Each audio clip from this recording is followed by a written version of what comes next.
Hello world, Stephen Gaines here, coming to you talking about 33 strategies of war. Today's strategy comes to you on chapter 5, that is the avoidance of groupthink, the command and control strategy. Do you know what groupthink is? Why should we avoid groupthink? Have you ever found yourself in a situation where it seemed like everyone agreed with everyone else, and it seemed like the result was chaos and failure?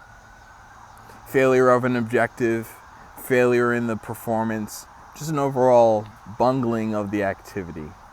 That's groupthink. Groupthink is where I think you're right, you think I'm right, and there are no alternatives to the ideas that are being presented because everyone thinks the same color, thinks the same manner, and thinks the same method. There's no diversity of thought in the group.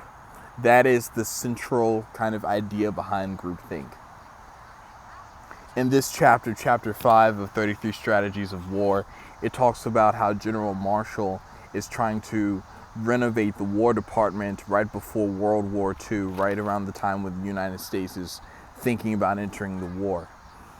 In this time, General Marshall did not execute his strategy of renovating the War Department that was wasteful and spending too much money.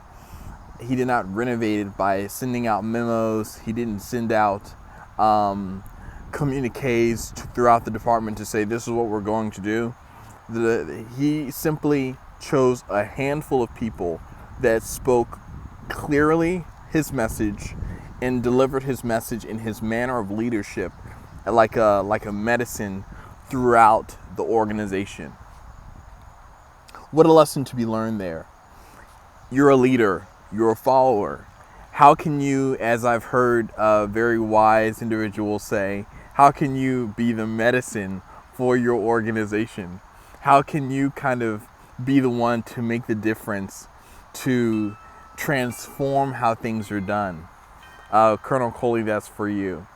Listen, being the medicine in the organization is simply this.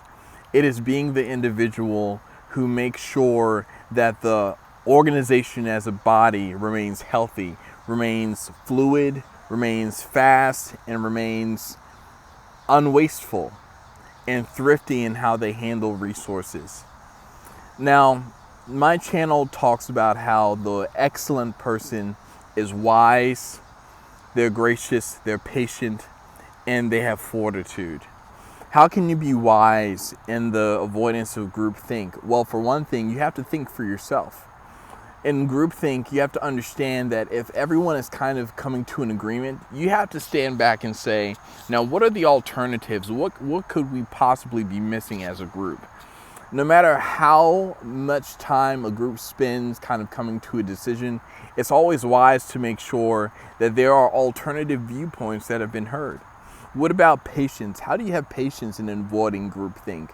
What if you just decide that we're going to take 10 extra minutes, no matter how long we've taken in determining our decision? Let's just take 10 more minutes to sit with it as a group, as a team, and wonder and brainstorm in our reserve time alone.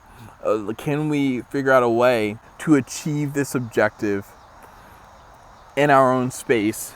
And is there a way to do this that is cost effective, faster, or better than what we've come up with? What about in terms of graciousness? Well, someone else has a different perspective than you do. Do you shut them down? Do you cut them off? Do you discredit them? Do you do everything you can to force your idea so that way you come away with the glory and the credit?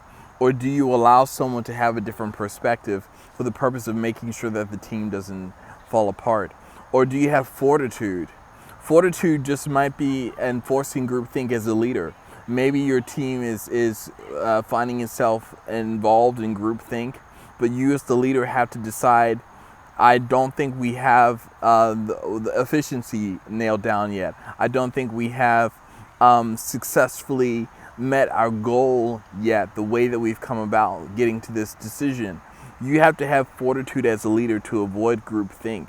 Groupthink is a toxic bear to fight in a group setting when everyone wants to get along and perform as a clique. You can't do that. Someone has to be reading the war book of the enemy to understand how the enemy thinks. Those of us in the inner city, I'll talk to you now. How can you avoid groupthink in the inner city from getting you in situations that you don't want to be in?